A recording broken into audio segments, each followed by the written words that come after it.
Assalamualaikum warahmatullahi wabarakatuh. Perkenalkan, nama saya Taufik Rahman dengan NPM 2101101802110 dari Fakultas Perikanan dan Ilmu Kelautan PSDK Unpad di Pangandaran angkatan 2018. Pada kesempatan kali ini saya akan mempresentasikan mengenai materi mata kuliah rancangan percobaan dengan tujuan untuk memenuhi tugas ujian akhir semester dari mata kuliah rancangan percobaan. Dalam video kali ini, saya akan menjelaskan tentang rancangan acak kelompok dengan judul jurnal yaitu Rancangan Acak Lengkap dan Rancangan Acak Kelompok pada Bibit Ikan.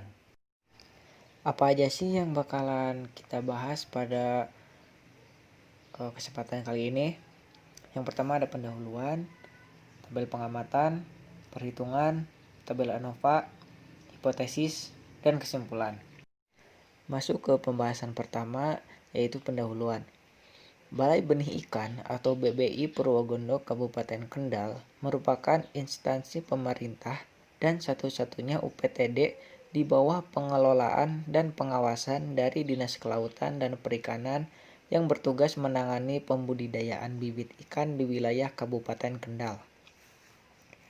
Namun, dari semua bibit yang ada di BBI Purwogondo Kabupaten Kendal ini memiliki perbedaan, terutama dalam berat bibit ikan dalam satuan biomasa atau sampel yang digunakan Balai Benih Ikan Purwogondo. Sehingga penulis menggunakan analisis rancangan percobaan, yaitu rancangan acak lengkap dan rancangan acak kelompok. Pada video ini, saya hanya akan menjelaskan tentang rancangan acak kelompok saja. Sebelum kita melakukan penelitian dengan metode rancangan acak kelompok, ada beberapa hal yang harus diperhatikan terlebih dahulu, yaitu diantaranya ada penentuan jenis perlakuan, penentuan jumlah ulangan atau kelompok, melakukan pengacakan pada setiap masing-masing kelompok. Yang terakhir, pada masing-masing kelompok harus mendapatkan semua jenis perlakuan. Selanjutnya ada tabel pengamatan. Pada penelitian ini, peneliti menggunakan 4 perlakuan dan 5 kelompok, di mana perlakuannya itu menggunakan 0,25 kg pakan, 0,5 kg pakan, 0,75 kg pakan, dan 1 kg pakan. Dengan kelompok yaitu jenis ikan ada 5. Yang pertama ada lele, nila, karper, bawal, dan gurame.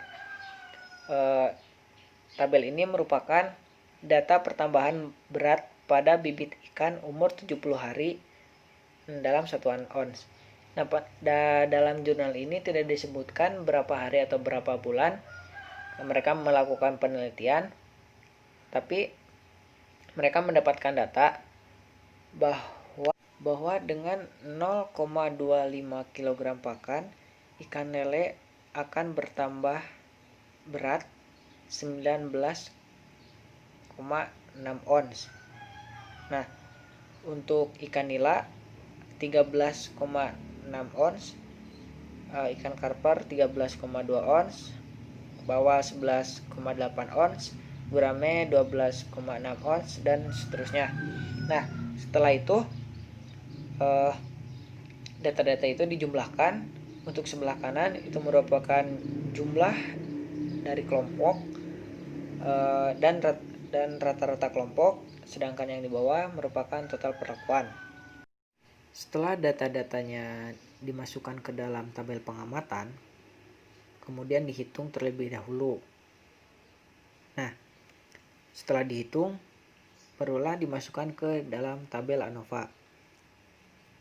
Nah, ada beberapa hal yang harus dihitung sebelum dimasukkan ke dalam tabel ANOVA. Di antaranya ada faktor koreksi, jumlah kuadrat perlakuan, jumlah kuadrat kelompok, jumlah kuadrat galat. Nah, untuk rumus dari faktor koreksi itu sendiri yaitu jumlah total per perlakuan dikali kelompok, dimana hasilnya itu pada tabel sebelumnya untuk jumlah totalnya itu ada 351,8. Nah, untuk jumlah totalnya itu dipangkatkan 2. Jadi 351,8 pangkat 2 per 4 dikali 5. Dan hasilnya 6118,162.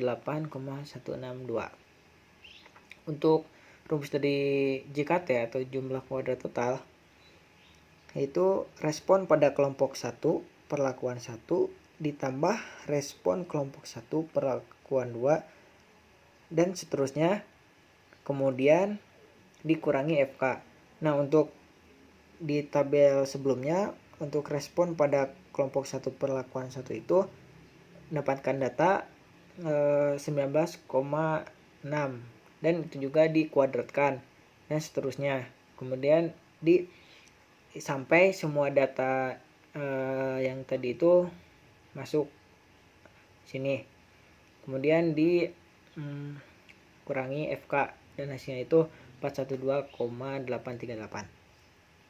Untuk rumus menghitung JKP yaitu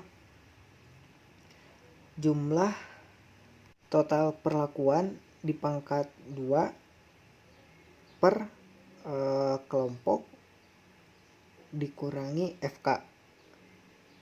Nah, untuk JKK, jumlah kuadrat kelompok, itu jumlah total kelompok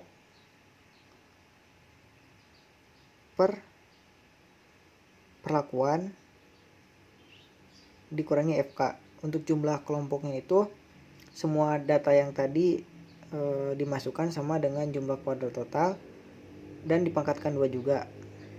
Jumlah kuadrat galat yaitu JKT kurangi JKK kurangi JKP. Setelah tadi dihitung, kemudian masukkan ke dalam tabel ANOVA. Nah, dalam tabel ANOVA ini ada sumber keragaman, derajat bebas, jumlah kuadrat, kuadrat tengah, F hitung, F tabel. Nah, di sumber keragaman itu ada perlakuan, kelompok, galat, dan total. Untuk menghitung derajat bebas